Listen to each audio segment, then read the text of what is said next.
Assalamualaikum warahmatullahi wabarakatuh. Bismillahirrahmanirrahim. Alhamdulillahirabbil alamin. Allahumma shalli wa sallim wa barik ala sayyidina Muhammadin wa ala alihi wa ashabihi ajma'in, amma ba'd. Segenap jamaah salat Isya, tarawih dan witir Masjid At-Taqwa yang dirahmati Allah Subhanahu wa taala. Puji dan syukur kita panjatkan kehadirat Allah Subhanahu wa taala yang telah banyak memberikan kenikmatan karunia.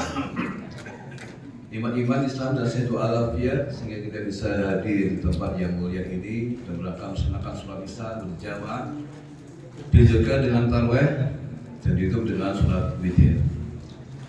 Mudah-mudahan amalan ibadah kita hingga saat ini dan segala kekurangan kita mudah-mudahan diterima Allah SWT jadi pemberat timbangan pada yaumul qiyamah nanti.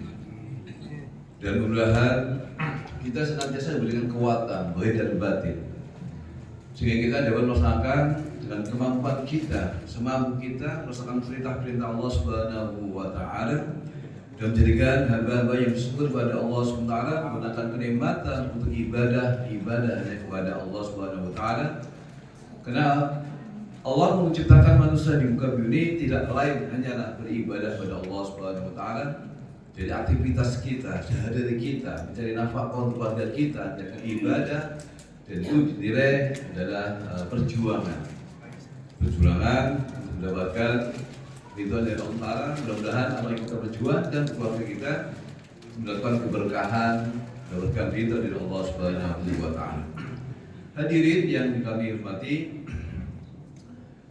Nabi Muhammad itu seorang pemimpin kaum muslimin, orang yang paling mulia, orang yang maksum dijamin surga, dan pendereknya, pengikutnya, sahabatnya itu pula orang-orang yang paling mulia, pilihan Allah Subhanahu wa taala.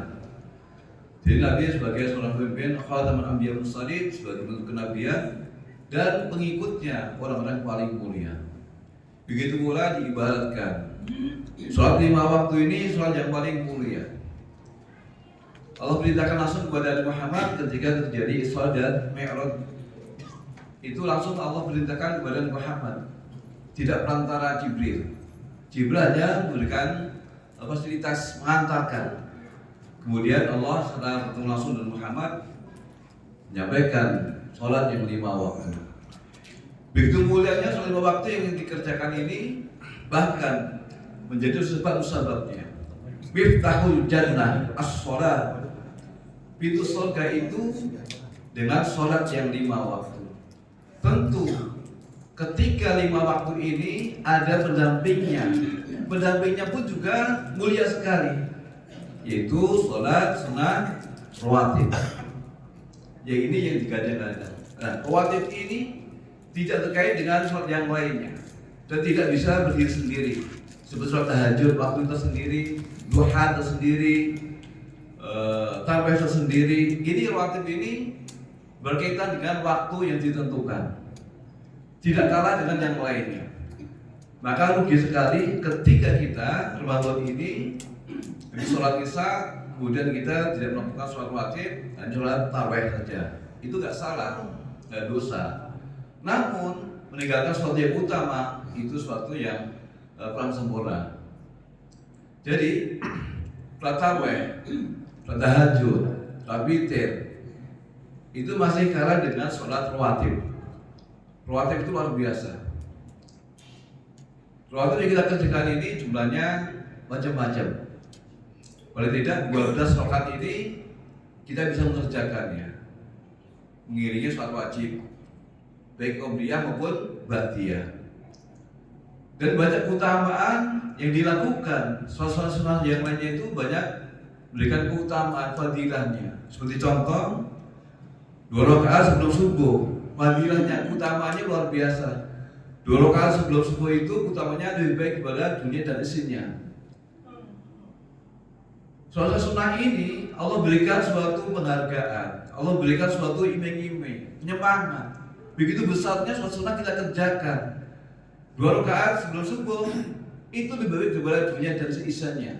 Luar biasa, nilainya yang terharga, sangat banyak sekali. apalagi sholat wajib nggak ternilai.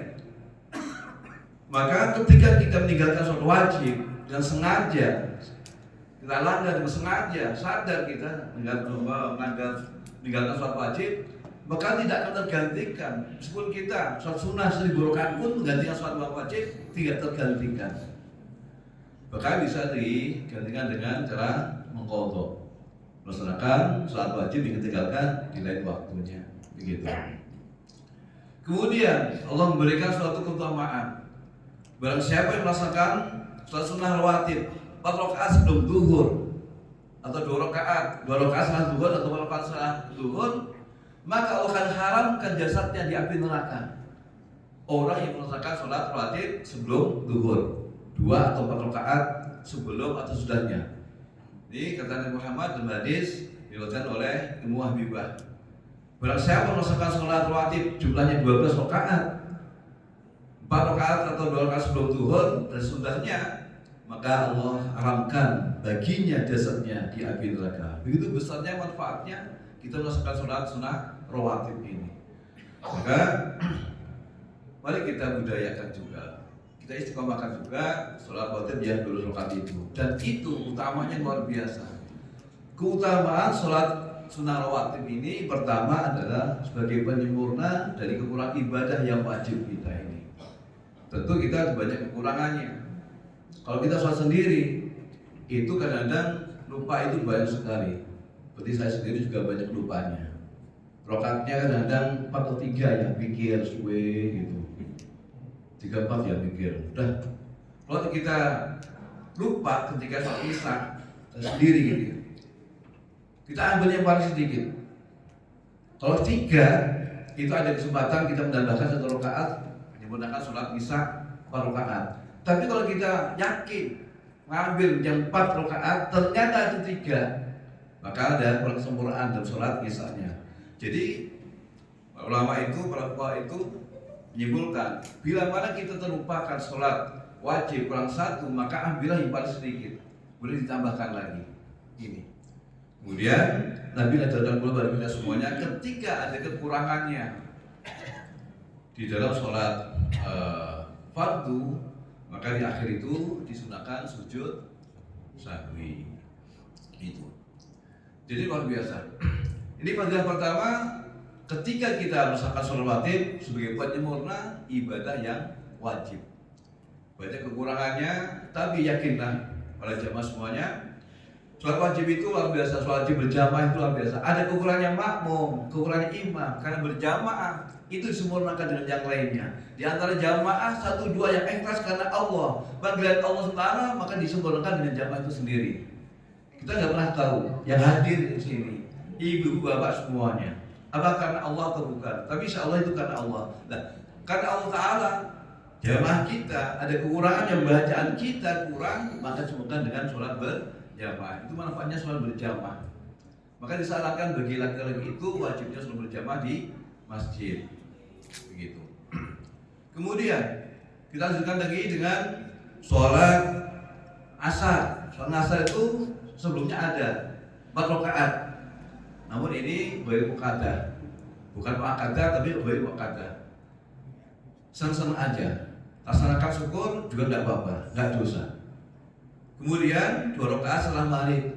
Tapi ada pula jamaah yang melaksanakan sholat sunnah itu sebelum maghrib atau sebelum isya juga. Itu juga rawatib namun ghairu muqaddah. Tidak muqaddah yang tidak dianjurkan. Namun ketika dikerjakan sah-sah saja, boleh-boleh saja. Dan jangan sampai yang kita kerjakan yang muqaddah itu kan ghairu muqaddah. Yang penting itu yang benar itu adalah yang muqaddah. Jangan sampai begitu. Jadi kalau ada kesempatan kita, teman kita, sahabat kita, jemaah kita yang melaksanakan sebelum maghrib atau sebelum isya, ya silakan saja. Itu niatnya untuk mendekatkan diri kita pada Allah dan syukur kita pada Allah Taala masih diberikan kesempatan bisa berdiri, bisa tahiyat, melafalkan kalimat Allah itu dan syukur kita pada Allah Taala, laksanakanlah. Nggak ada jeleknya. Yang penting yang salah itu tidak melaksanakan sholat sama sekali, itu yang tidak benar. Yang melaksanakan itu yang benar, yang tidak melaksanakan dan zikir itu juga itu Nabi itu juga benar juga. Hadirin berbahagia. Memang di antara sholat 5 waktu itu luar biasa. Semuanya wajib, semuanya utama juga. Namun di antara 5 waktu ada 2 waktu sangat-sangat istimewa sekali. Maka peganglah, bergantunglah pada 2 waktu itu, yaitu sholat sehari ini, Isya dan sholat subuh berjamaah. Itu paling luar biasa. Tidak diberikan pada yang lainnya. Mudah-mudahan jemaah semuanya dengan semangat Ramadan ini kita bisa menambah tingkat iman kita pada Allah. Yang 5 waktu kita kerjakan dan jangan lupa kita tinggalkan sholat rawatibnya. Jadi 2 rawatib itu 2 rakaat sebelum subuh, 2 rakaat 4 rakaat sebelum zuhur, 2 rakaat atau setelah 4 rakaat setelah zuhur, kemudian 2 rakaat setelah maghrib dan 2 rakaat setelah sholat isya. Itu hanya 12. Bagi kita semuanya insya Allah itu mudah, dan itu kalau kita kerjakan itu mendapatkan pahala yang besar. Kemudian manfaat faedah kedua selama sholat rawatib itu, maka kita dipersilahkan masuknya surganya Allah Subhanahu wa taala seperti hadis Nabi, barang siapa melaksanakan sholat rawatib, sholat sunnah 12 rakaat, maka Allah akan berikan surga, jaminan surga. Ini kita harapkan bukan karena kita yang surga tabu, namun apa yang kita kerjakan ini karena Allah Subhanahu wa taala. Sepantasnya kalau kita taat kepada Allah, tujuan kita hanya pada Allah, ingin bertemu dengan Allah melalui sholat 5 waktu dan sunnah rawatib, maka Allah akan berikan yang paling tinggi, yaitu surga Allah Subhanahu wa taala. Demikian jemaah yang dapat saya sampaikan. Mudah-mudahan ini menjadi suatu rutin kita semuanya. Mari kita laksanakan sholat 5 waktu, kemudian kita sholat sunnah rawatib, menjadi suatu keutamaan untuk kita semuanya. Ada kurangnya mohon maaf. Assalamualaikum warahmatullahi wabarakatuh.